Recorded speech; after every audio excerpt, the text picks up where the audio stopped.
Coming up here on The Watchman, Joel Rosenberg is here with all the latest news on the prophetic implications of everything unfolding right now in Israel's war with Hamas in Gaza and possibly beyond. That's coming up.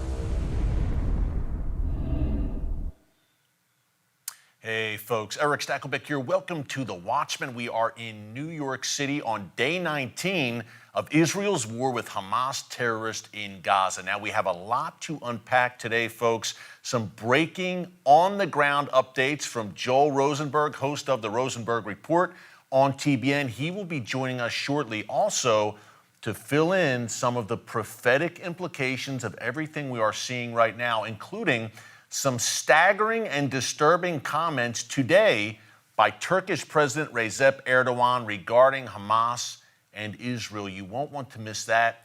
That is coming up. But up first, here is the state of play right now. As I mentioned, day 19, over 1,400 Israelis slaughtered, obviously, in that October 7th massacre, that invasion of southern Israel by Hamas. Now we're hearing a few things.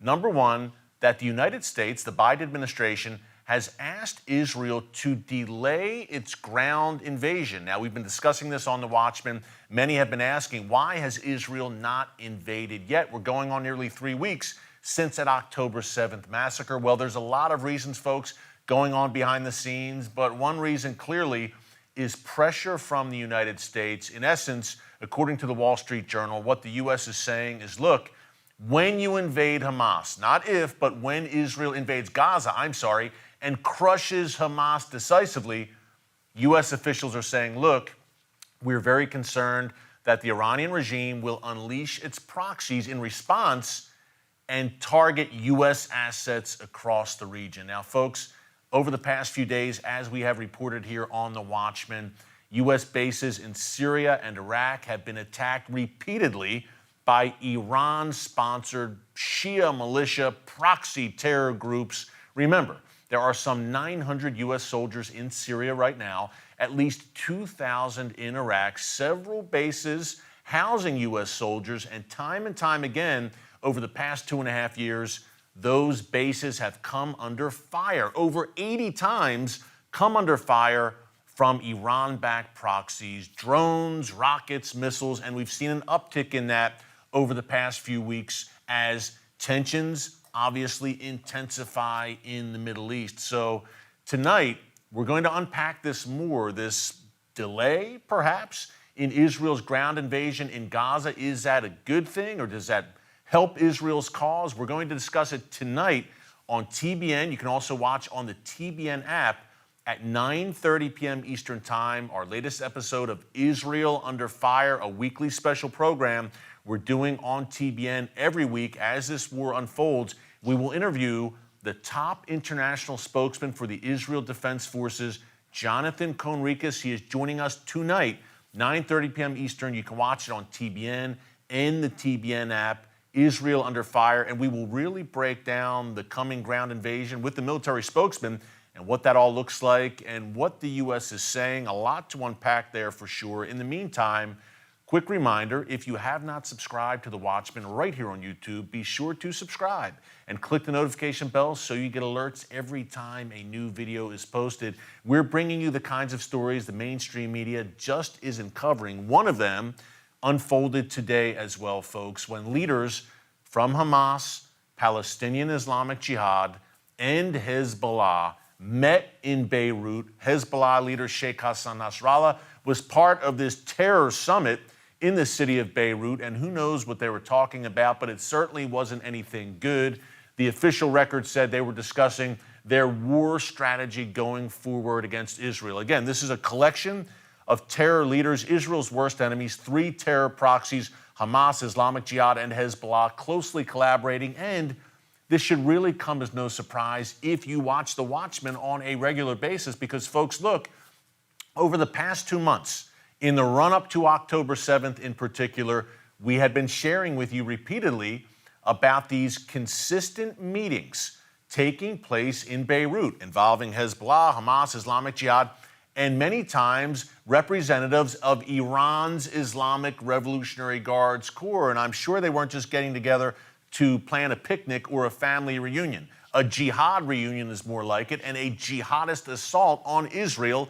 Iran's fingerprints are all over what happened on October 7th, as we have discussed here many times. And in terms of what happened on October 7th, a quick note before we go to Joel Rosenberg and the prophetic implications of this all. I'm talking about Psalm 83, Ezekiel 38 and 39, Isaiah 17, and Turkey's role in all of this, and those troubling comments today by Recep Erdogan about Israel and Hamas. But up first, speaking of October 7th, just so it stays fresh in your mind, because many right now in the world, in the so-called international community, seem to have forgotten about what happened on October 7th. Yes, I know it's only 19 days ago, but their memories seem to be very short as they shift from concern about slaughtered Israeli civilians, men, women, children, and the elderly, and Israeli hostages in Hamas's clutches in Gaza, and their concern more and more shifts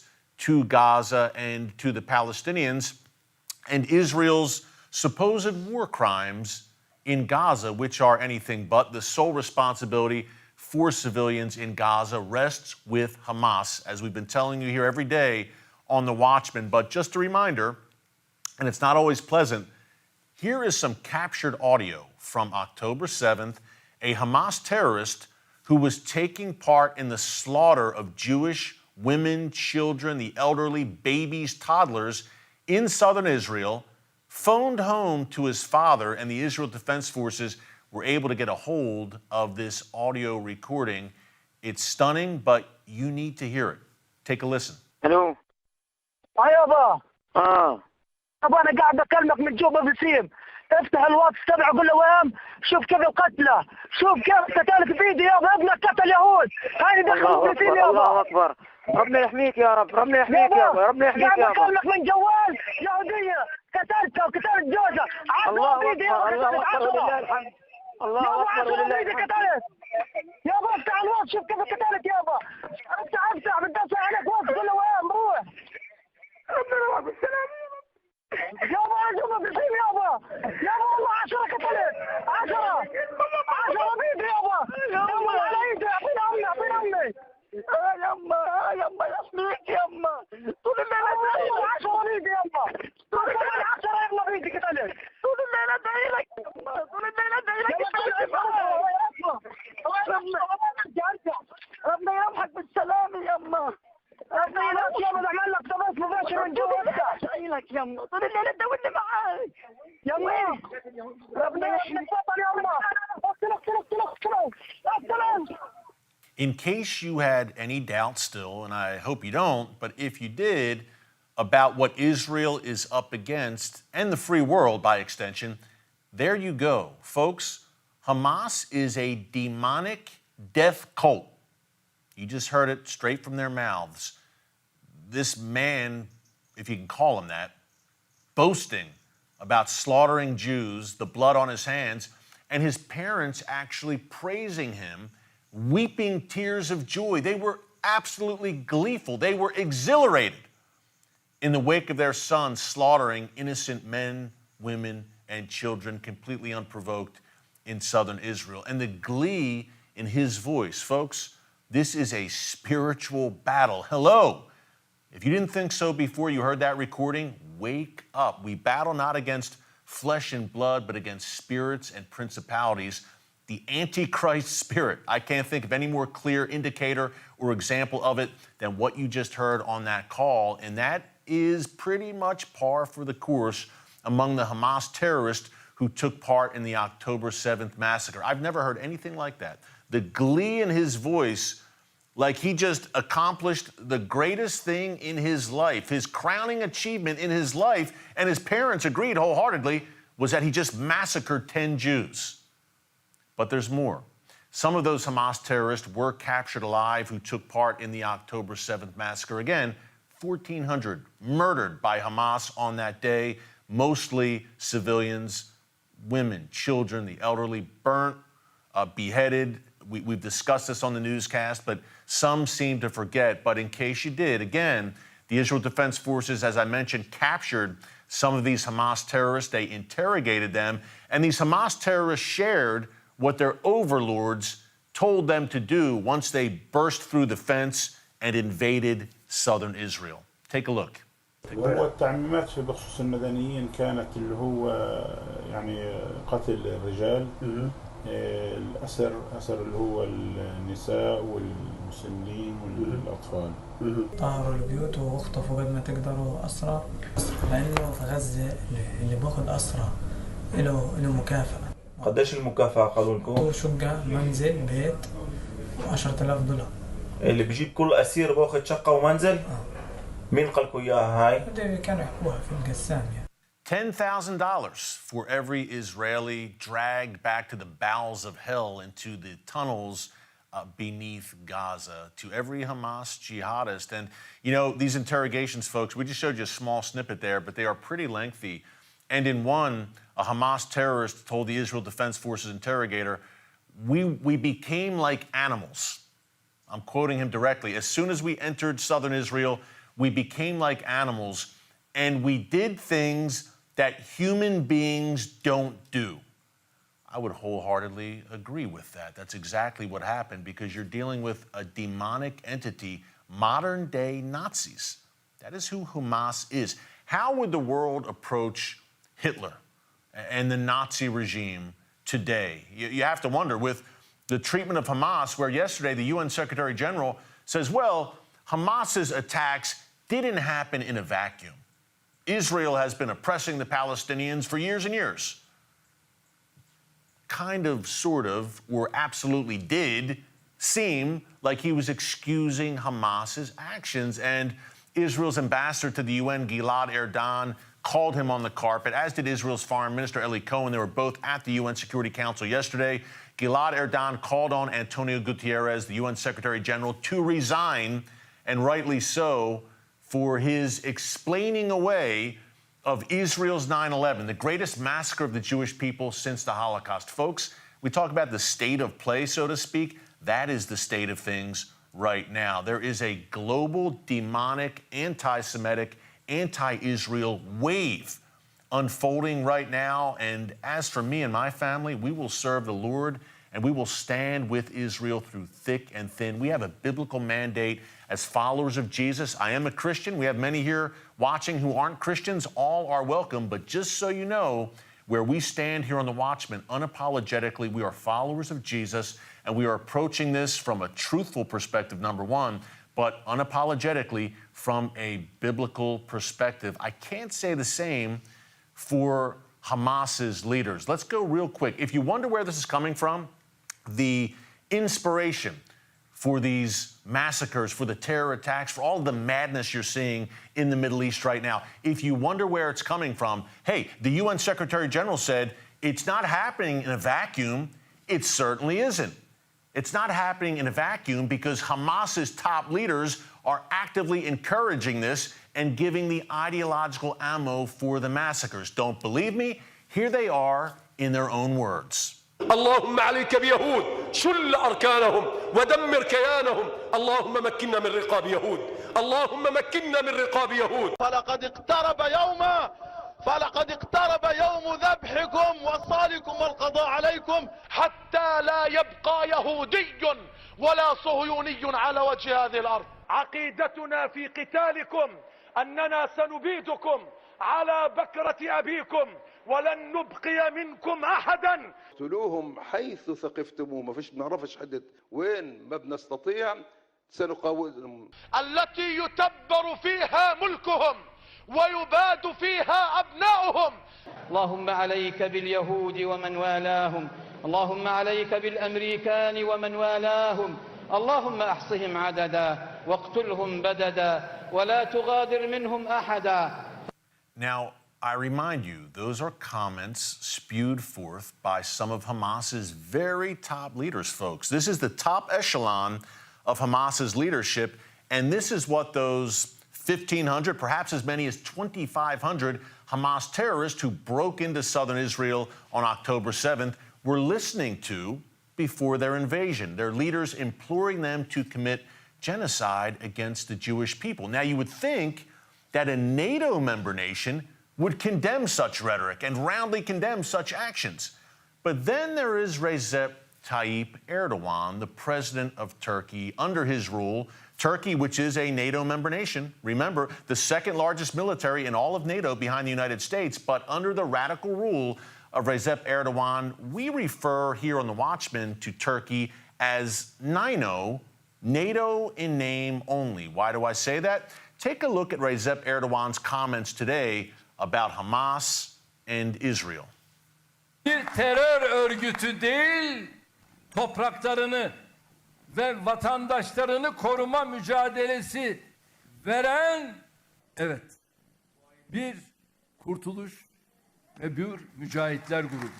Folks, that's a leader of a NATO member nation, officially an ally of the United States and the West, calling Hamas a liberation group, Mujahideen, holy warriors fighting for the liberation of their land, and they are not terrorists, according to Recep Erdogan. Well, we are joined by someone right now who knows a lot about Recep Erdogan, about the Hamas movement, and much more, and the prophetic implications of it all. Our good friend Joel Rosenberg joins us now from Jerusalem, host of the Rosenberg Report on TBN. You can find him here on YouTube as well, and editor-in-chief of All Israel News. Joel, welcome.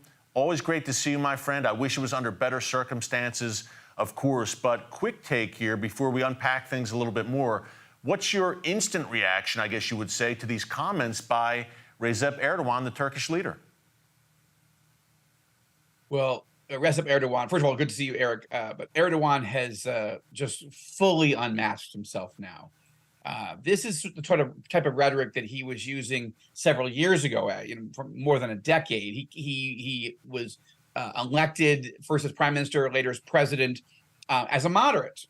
But then he began to slowly gain power, consolidate power. And once he had full authoritarian, autocratic, tyrannical control of Turkey, then he started to become more aggressive against Israel and for radical Sunni Islam. But then when his economy was in trouble about a year and a half ago, he began to try to do a rapprochement with Jerusalem.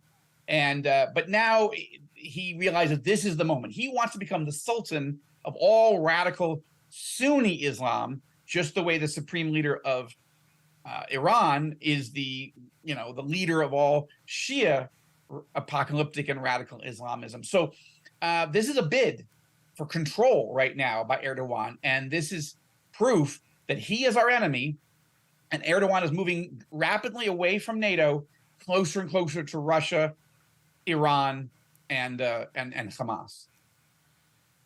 Joel, I want to ask you about Iran and some of your recent work and commentary on the issue, but real quick, Turkey in particular, a prophetic player in your view? I think of Ezekiel 38 and 39, that coming war of Gog and Magog. Do you think Turkey, you mentioned Russia and Iran, we see those nations coming closer. Is Turkey in the future a prophetic player in your view that will come against Israel ultimately?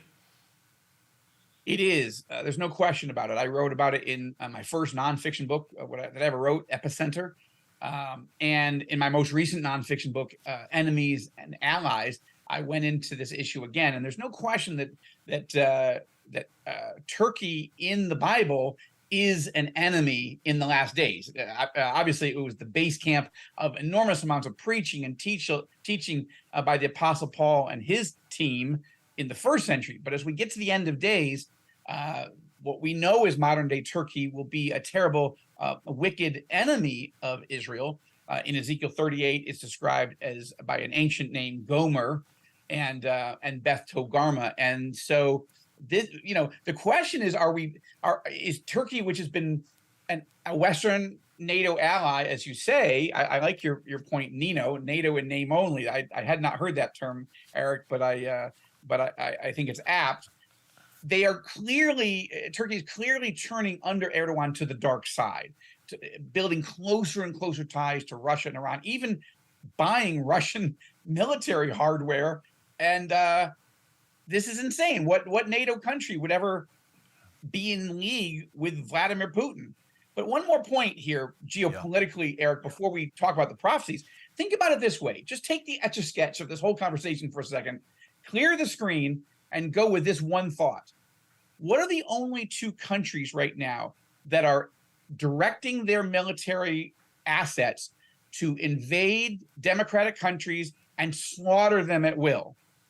That's Russia under Vladimir Putin going into Ukraine, and Iran under the supreme leader Ali Khamenei using Hamas and getting ready to send Hezbollah in as well. So those are the two countries. Communist China, horrible, but hasn't invaded Taiwan yet. North Korea, horrible, but hasn't fired an ICBM that can hit the United States yet, right? So who's invading? Who are the monsters on the planet? Russia and Iran, just as the Bible said it would be. But that's a geopolitical analysis right now. It's pretty sobering. Yeah, it is. And you laid out Ezekiel 38, 39, Joel, and Turkey, Iran, Russia. It doesn't end well for them ultimately as they meet their demise, their forces on the mountains of Israel. But Psalm 83 is a passage that a lot have been talking about in recent weeks as this war has begun in Gaza. And you wrote about it on All Israel News. And folks, you can find Joel, All Israel News, allisrael.com. Great site with all things Middle East. But you wrote about Psalm 83. I want to read a passage from Psalm 83 real quick, Joel. Israel's enemies, as Psalm 83 lays out, it says, with cunning, they conspire against your people, Israel. They plot against those you cherish. Come, they say, let us destroy them as a nation so that Israel's name is remembered no more. With one mind, they plot together. They form an alliance against you. Edom and the Ishmaelites, Moab and the Hagrites, Byblos, Ammon, Amalek, Philistia, which would be Gaza, the people of Tyre, Lebanon, even Assyria has joined them. Joel, I look at the map right now, Lebanon, Gaza, Syria, Iraq, nations that are hostile to Israel, and also Judea and Samaria in the so-called West Bank. We've got, obviously, terror movements there. What are your thoughts on Psalm 83 and its relevance to what we're seeing right now? Sure. Well, Eric, many Christians pay no attention to Old Testament prophecies, whether they're eschatological or not, unless they're messianic. So, but for those who are interested in Bible prophecy and believe it's relevant and gives us insights to what God wants to tell us about the future, it really comes down into two camps. The smaller camp says that Psalm 83 is a specific end times prophecy in which it lists that group of countries that you just mentioned, and that those are ancient names that have modern day references, as you referred to, and that there's going to be a specific war, a Psalm 83 war in the end of times. And those who say this believe that it'll be a war that comes before the war of Gog and Magog. It's an interesting approach. I don't subscribe to it. I would be in a different camp. I wouldn't rule that out, but it does. Psalm 83 doesn't have the classic pieces of almost every other end times prophecy with a "Thus saith the Lord," or "In the last days this will happen," or "It shall happen in that day," or "In that hour," or any of those types of elements. The Psalm 83 is a prayer, and I think that it is prophetic, but that it's not a prophetic about a specific war, but it's a prophetic X-ray or MRI, let's say, into the mind and the heart and the souls of the people that will hate Israel and have genocidal intentions to wipe us off the planet at that time it was written, but all the way up to and including the end of days. And there, the scripture you just put on the screen, let's come and conspire together, let's wipe them out, let their name be remembered no more. That is the genocidal intention of the Iranian leadership. That is the genocidal ambition and intention of the Hamas leadership, and the genocidal ambition and intentions of the Hezbollah leadership.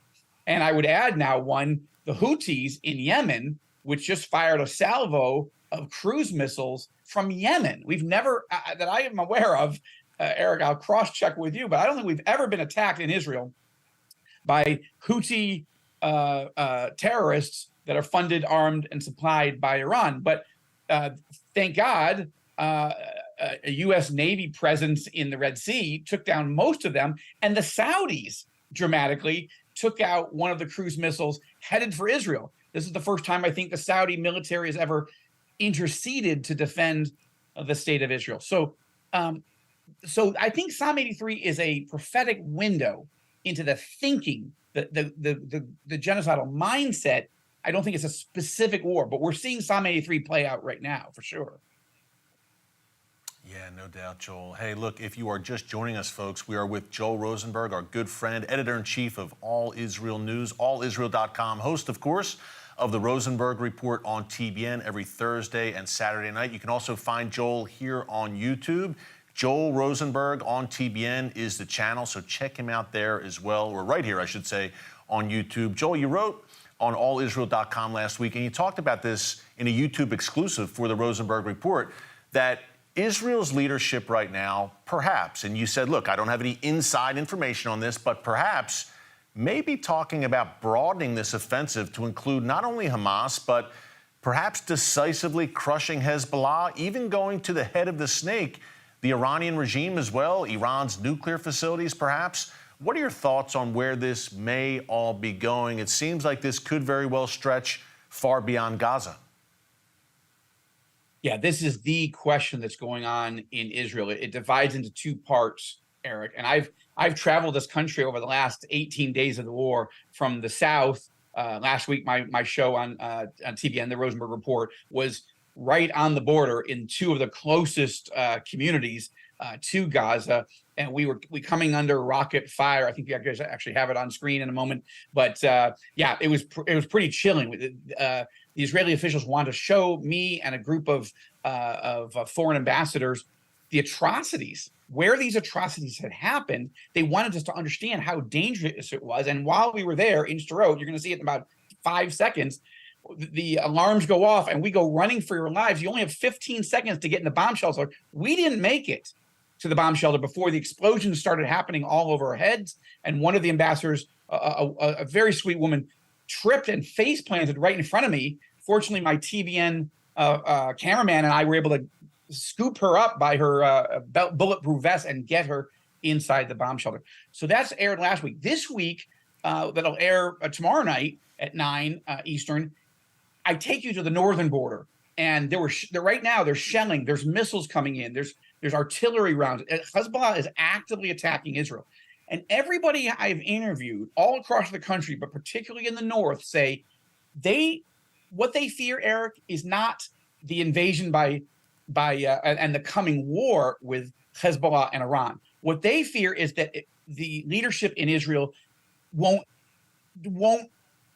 have the courage to go strike hard, fast, and first to take out the Iranian threat and the Hezbollah threat. That they're actually worried because they say, as one Jewish Israeli 25-year veteran of the IDF intelligence forces up on the north, he said to me, "Look, Joel, I'm not a Christian. I'm not an evangelical. I'm Jewish, and I'm telling you, this is the end of days. And if Israel's leaders don't have the courage to go destroy our biggest enemies, not just Hamas, that's a small player in his view, but Iran's leadership and their missile threat and nuclear threat and Hezbollah," he said, "then we're facing the end of Israel." And this is the first time I've heard somebody speak in that stark apocalyptic terms about this. The world changed. The world for Israel changed on October 7th. There's the pre-October 7th and there's post-October 7th. Just like when you and I and so many Americans went through 9/11, there was a pre-9/11 mindset and a post-9/11 mindset. And I guess I would say this, I haven't found a single person. I sat with a very prominent, one of the most influential journalists in Israel today for lunch. And we talked about Ezekiel 38 and 39. He goes, "I don't know, honestly, if we're at that stage, but our government better be thinking about this is the moment. If we are not going to use the moment now with Iran at 84%, enrichment, and you only have to get to 90 to 92, 93. When would we do this? When are we going to do this? After we're invaded and Hezbollah and Iran slaughter hundreds of thousands of us rather than thousands? So that'll be the show tomorrow night as you let people hear this in their own words. We will look forward to seeing it, Joel. Thank you so much. We got to run now, my friend, but stay safe. You're doing great work on the ground. Thanks so much for joining us. I will see you soon back in the land of Israel. God bless Joel Rosenberg. We'll see you again soon. Folks, we talked about Psalm 83 with Joel. Let's close with Psalm 91 and just my exhortation to you to pray that prayer, Psalm 91, that God will give his angels charge over the people of Israel, especially the Israel Defense Forces right now in these tumultuous prophetic times that we are living in. Thanks so much for joining us here today on The Watchman. Until next time, God bless you. And remember, never hold your peace. Hey everyone, thanks for checking out the Watchman Newscast. Make sure you hit the subscribe button so you never miss an upload, and tap the bell icon so you're notified every time a new video is posted. And don't forget to share your thoughts, insights, and comments below. Thanks for watching. We'll see you back here tomorrow.